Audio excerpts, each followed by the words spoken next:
সুপ্রিয় দর্শক, আসসালামু আলাইকুম। আপনাদের সবাইকে স্বাগত জানাচ্ছি এখনকার আলোচনায়। আপনাদের সঙ্গে আছি আমি সিরাজুল ইসলাম। দর্শক, এইমাত্র আমি যখন ভিডিও শুরু করলাম তখন একটা খবর পেলাম যে দক্ষিণ ইরাকের আকাশ থেকে ইরানের সামরিক বাহিনী একটি মার্কিন F-15 যুদ্ধবিমান ভূপাতিত করেছে। খবরটা ইরানের রাষ্ট্রীয় বার্তা সংস্থা IRIBর বরাত দিয়ে এক্সপোস্টে আমি পেয়েছি খবরটা। সরাসরি IRIBর বরাত দেওয়া হচ্ছে এবং যে সূত্র থেকে এই পোস্টটা আমি দেখলাম ওই সূত্রটা যথেষ্ট নির্ভরযোগ্য। সেক্ষেত্রে নতুন করে আমেরিকার একটি F-15 যুদ্ধবিমান যদি ভূপাতিত হয়, আমি যদির কথা বলছি, তাহলে কিন্তু পরিস্থিতি আবার অনেক বেশি উত্তপ্ত হয়ে উঠল এবং আমেরিকা ইরান নতুন করে যুদ্ধের আশঙ্কা প্রচণ্ড এবং প্রবল হলো। এদিকে ইরানের সামরিক বাহিনীর একজন কমান্ডার, শীর্ষ পর্যায়ের কমান্ডার, তিনি বলেছেন যে আমেরিকা যদি কোনো রকমের স্থল অভিযান চালানোর চেষ্টা করে তাহলে ইরান হবে তাদের কবরস্থান, ভয়াবহ জবাব হবে। আমরা একই সাথে দেখতে পাচ্ছি ইরানের IRGCর প্রধান, সামরিক বাহিনীর চিফ অফ স্টাফ, তারপরে জাতীয় নিরাপত্তা পরিষদের সচিব, সবার বক্তব্য কিন্তু এই মুহূর্তে অনড়, অটল এবং চুক্তি বা আলোচনা, ডিপ্লোম্যাটিক প্রসেসের দিকে যাওয়ার তাদের আপাতত চিন্তা নেই। কেন এই শক্ত অবস্থান নিলেন? আসলে নতুন সামরিক কাঠামোই পরিবর্তনের পরে ইরানের সামরিক বাহিনীতে কি বড় ধরনের পরিবর্তন হলো। অথচ পাকিস্তানের পক্ষ থেকে কিন্তু ইরানে তাদের স্বরাষ্ট্রমন্ত্রীকে পাঠানো হয়েছে, চেষ্টা করা হচ্ছে আঞ্চলিক স্থিতিশীলতা এবং নতুন করে আলোচনায় বসানো যায় কিনা সেই ব্যাপারে কথা বলার। আরও কতগুলো ঘটনা আছে, ছোট ছোট ঘটনা। লোহিত সাগরে হুতিদের হামলায় সৌদি আরবের যে জাহাজ ক্ষতিগ্রস্ত হয়েছে, সেই জায়গায় পাকিস্তানের 3 জন নাগরিক নিহত হয়েছে। এ ব্যাপারে পাকিস্তানের পক্ষ থেকে কিছু বক্তব্য আছে। আর বাব আল মানদেব প্রণালীর পরিস্থিতি কিন্তু আগের চেয়ে জটিল হয়ে উঠেছে। এর প্রেক্ষাপটে আন্তর্জাতিক বাজারে তেলের দাম যেমন বেড়েছে, তেমনি জাপানের পক্ষ থেকে ইরানকে অনুরোধ জানানো হয়েছে যাতে বাব আল মানদেব প্রণালী এলাকায় হুতিরা হামলা বন্ধ করে, সেই ব্যবস্থা যেন ইরান নেয়। সুপ্রিয় দর্শক, এই বিষয়গুলো নিয়ে এখনকার ভিডিওতে আমি বিস্তারিত আলোচনা করার চেষ্টা করব। আশা করি আপনারা শেষ পর্যন্ত সঙ্গে থাকবেন। আর ভিডিও যদি ভালো লাগে তাহলে লাইক, কমেন্ট, শেয়ার করবেন এবং চ্যানেলটি সাবস্ক্রাইব করে সাথেই থাকবেন। দর্শক, চলুন আমরা বিস্তারিত আলোচনা করি। প্রথম আলোচনা যেটা করতে চেয়েছি সেটি হচ্ছে যে এই মাত্র কিছুক্ষণ আগে খবর পেলাম, এখনও মেইন স্ট্রিম গণমাধ্যমে যাচাই করার সুযোগ হয়নি। আমি আবারও বলছি, Islamic Republic of Iran broadcasting, যেটা ইরানের রাষ্ট্রীয় বার্তা সংস্থা IRIB, তার বরাত দিয়ে একটা বিশ্বস্ত সূত্র থেকে এক্সে পোস্ট দেওয়া হয়েছে, ব্রেকিং নিউজ বলে, যে দক্ষিণ ইরাকের আকাশ থেকে ইরানের সামরিক বাহিনী একটি F-15 যুদ্ধবিমান ভূপাতিত করেছে। এই খবরে দাবি করা হয়েছে যে শোল্ডার লঞ্চ মিসাইল থেকে, অর্থাৎ কাঁধে রেখে যে মিসাইল ছোড়া হয়, সেই মিসাইলের সাহায্যে এই বিমানটি ভূপাতিত করেছে। একই খবরে বলা হচ্ছে যে সম্প্রতি ইরান চীন থেকে যে কাঁধে রেখে নিক্ষেপযোগ্য ক্ষেপণাস্ত্র প্রতিরক্ষা ব্যবস্থা আমদানি করেছে, সেই ক্ষেপণাস্ত্র ব্যবহার করে আজকের এই বিমান ভূপাতিত করা হয়েছে।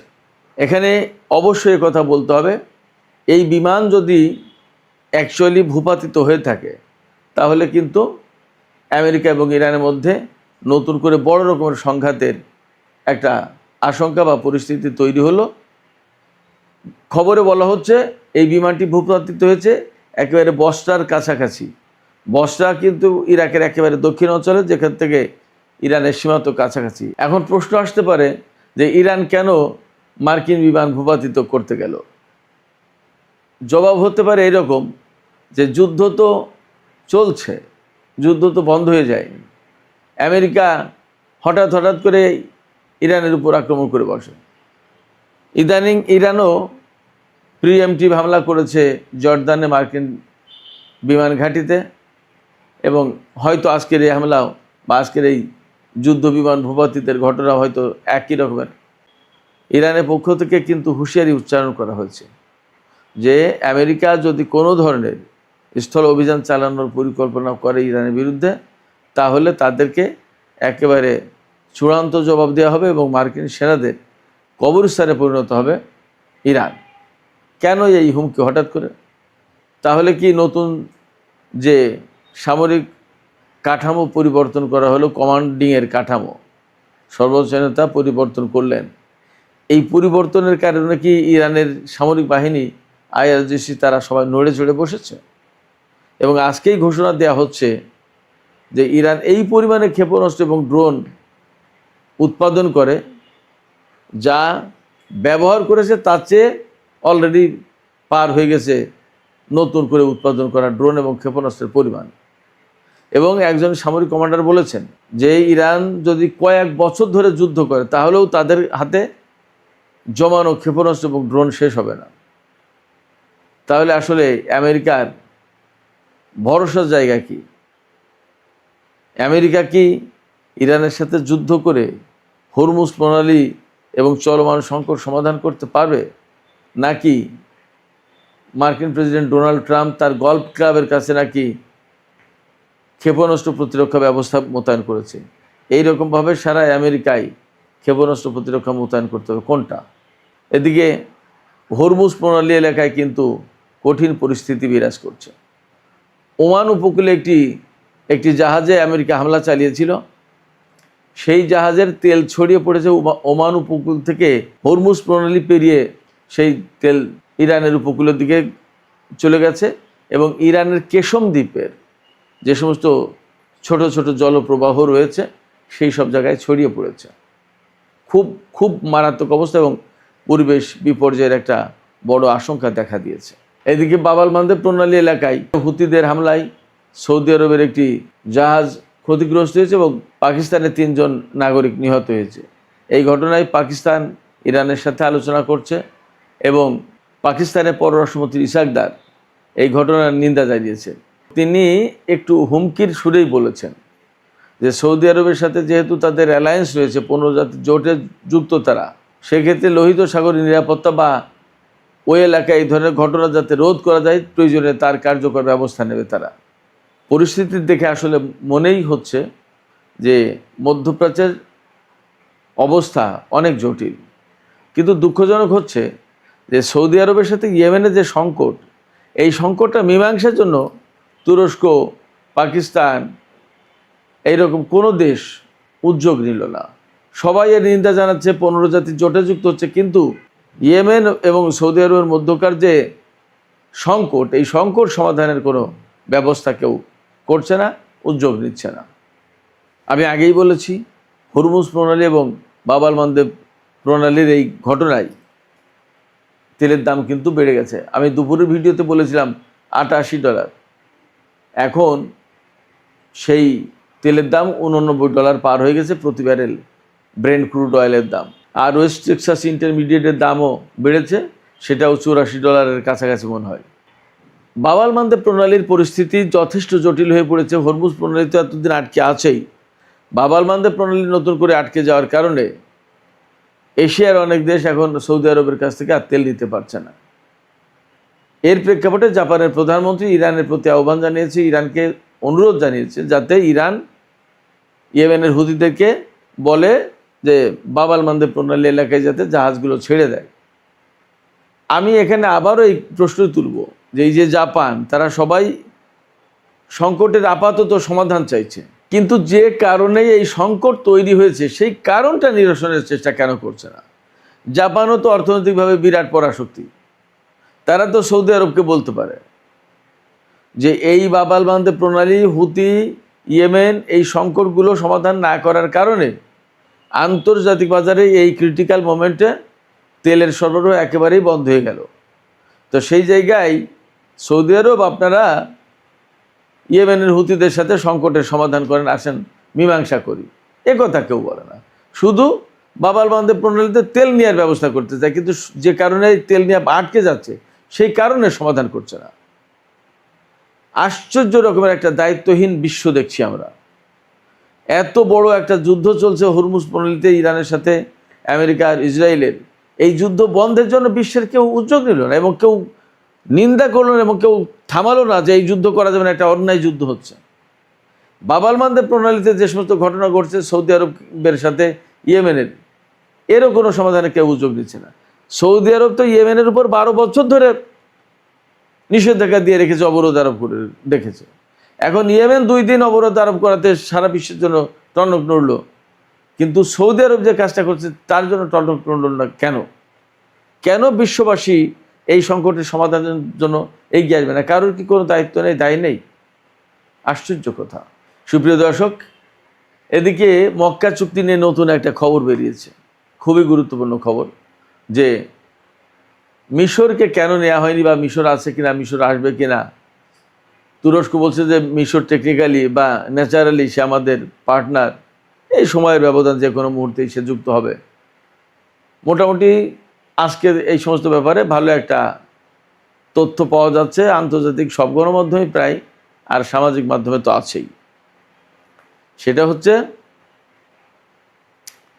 মিশরকে এই জোটে নিতে রাজি হয়নি সৌদি আরব, কিন্তু নিতে রাজি ছিল তুরস্ক। সৌদি আরব কেন মিশরকে নিতে রাজি হয়নি জোটে? যতদূর খবর পাওয়া যাচ্ছে তার ব্যাখ্যায় এই যে সৌদি আরব, বাহরাইন, কাতার, সংযুক্ত আরব আমিরাত, মিশর, এই সমস্ত দেশ মিলেই ইয়েমেনের বিরুদ্ধে কিন্তু যুদ্ধ করেছিল, আরব জোট করেছিল তারা সৌদি নেতৃত্বে ইয়েমেনের হুতিদের বিরুদ্ধে যুদ্ধের জন্য। আবার কাতারের বিরুদ্ধে যখন 2017 সালের জুন মাসে সৌদি আরব, বাহরাইন, সংযুক্ত আরব আমিরাত সর্বাত্মক অবরোধ আরোপ করে, তখনও কিন্তু এই জোটে মিশর ছিল। এর অর্থ হচ্ছে যে সৌদি আরবের অত্যন্ত বিশ্বস্ত মিত্র ছিল, অন্তত সামরিক জোটের ডাকার ক্ষেত্রে মিশরকে কখনো বাদ দেয়নি সৌদি আরব। কাতারের বিরুদ্ধে অবরোধ আরোপের সময় মিশরকে ডেকেছে, আবার ইয়েমেনের হুতিদের বিরুদ্ধে যুদ্ধ করার সময়ও মিশরকে ডেকেছে। কিন্তু কি এমন ঘটনা ঘটলো এখন যে কারণে সৌদি আরব আর মিশরকে পছন্দ করছে না, এমনকি এই জোটে চাইছেই না, বাধা দিয়েছে রীতিমতো। তুরস্ক চেয়েছিল, সৌদি আরব এটা চায়নি, বাধা দিয়েছে। এর কারণটা কি?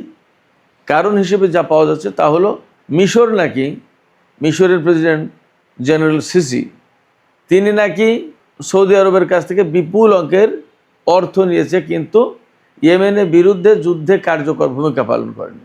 কাতারের বিরুদ্ধে অবরোধে কতটুকু ভূমিকা তার রাখার সুযোগ ছিল বা রেখেছে সেটা ভিন্ন কথা, কিন্তু ইয়েমেনের বিরুদ্ধে যুদ্ধে সৌদি আরবের মন মতো কাজ করেনি। এই জন্য সৌদি আরবের বক্তব্য হচ্ছে মিশর শুধু টাকা খায়, কাজ করে না, এই দেশকে রাখা যাবে না জোটে, এরা অকেজো একটা দেশ। অথচ বাস্তব কথা হচ্ছে এই সৌদি আরব কিন্তু জেনারেল সিসিকে ক্ষমতা আনার ব্যাপারে বা তাকে স্ট্রংলি সাপোর্ট দেওয়ার ব্যাপারে, মোহাম্মদ মুরসির নেতৃত্বাধীন যে ব্রাদারহুডের ক্ষমতা ছিল মিশরে, সেই মুরসি সরকারকে উৎখাত করে যখন জেনারেল সিসি ক্ষমতা দখল করে, তাকে সাপোর্ট দিয়েছিল কিন্তু সৌদি আরব। এবং হোসনি মুবারকের সরকারের সাথে ব্যাপক সম্পর্ক ছিল সৌদি আরবের। এই জেনারেল সিসি কিন্তু মুরসিকে উৎখাত করে দিয়ে ওই হোসনি মুবারকের ক্ষমতার সিলসিলায় চালু করেছে, আর তাকে সমর্থন দিয়েছিল সৌদি আরব। এখন সেই সৌদি আরব সিসিকে কাছে চায় না, পাশে চায় না, জোটে চায় না, কিন্তু তুরস্ক চাইছে। তুরস্ক কি পারবে? সেটা কিন্তু একটা বড় প্রশ্ন। যদি না পারে তাহলে মিশরকে কেন্দ্র করে কি এই জোটের ভিতরে আবার টানাপোড়েন সৃষ্টি হবে কিনা?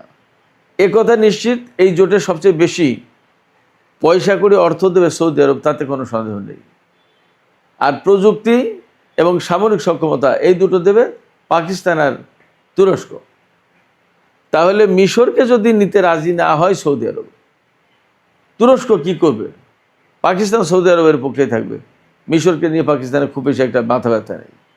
তুরস্ক যতই বলুক যে আমরা এই অঞ্চলের বাইরে অনেক দূর যেতে চাই, বহু দেশকে এর সদস্য করতে চাই, হয়তো নেটো জোটের আদলে আর একটা বড় জোট করতে চাই, ঠিক আছে, আঞ্চলিক স্থিতিশীলতা ফেরাতে চাই, তাও ঠিক আছে। এরদোগান বলেছেন আজকে যে আমরা আঞ্চলিক দেশগুলোর সমস্যার সমাধান আমরাই করব, বাইরের কাউকে এখানে আমরা ডাকবো না। এই কথাটা তো যুগের পর যুগ ইরান বলে আসলো, খুব ভালো কথা। কিন্তু মিশরকে নিয়ে এই জোটের ভেতরে কোনো দ্বন্দ্ব সংঘাত হবে কিনা সেটা একটা প্রশ্ন। সুপ্রিয় দর্শক, এখনকার আলোচনা এখানে শেষ করতে চাইছি। আলোচনা শেষের আগে আপনাদের মতামত জানতে চাই যে আমরা গত 2-3 দিন ধরে যে সমস্ত উত্তেজনাকর বক্তব্য আমেরিকা এবং ইরানের পক্ষ থেকে পাচ্ছি, তাতে কি মনে হয় যে নতুন করে আবার সংঘাত শুরু হতে যাচ্ছে? আবার আজকে যে ব্রেকিং খবর পেলাম, আমি এখনও বলছি যে এই খবরটা একদম চূড়ান্তভাবে মেইনস্ট্রিম গণমাধ্যম থেকে যাচাই করা যায়নি, কিন্তু যদি এমনটা হয় যে সত্যিই ইরান F-15 যুদ্ধবিমান বিধ্বস্ত করেছে, ভূপাতিত করেছে, তাহলে কি নতুন করে আরেকটা বড় রকমের যুদ্ধের আশঙ্কা তৈরি হলো কিনা? আপনাদের মতামত জানিয়ে কমেন্টে লিখুন। আর ভিডিও ভালো লাগে আবারও বলি, লাইক কমেন্ট শেয়ার করবেন এবং চ্যানেলটি সাবস্ক্রাইব করে সাথেই থাকবেন। দর্শক, এখনকার আলোচনা এখানে শেষ করছি। আপনারা সবাই অনেক অনেক ভালো থাকুন। আল্লাহ হাফেজ।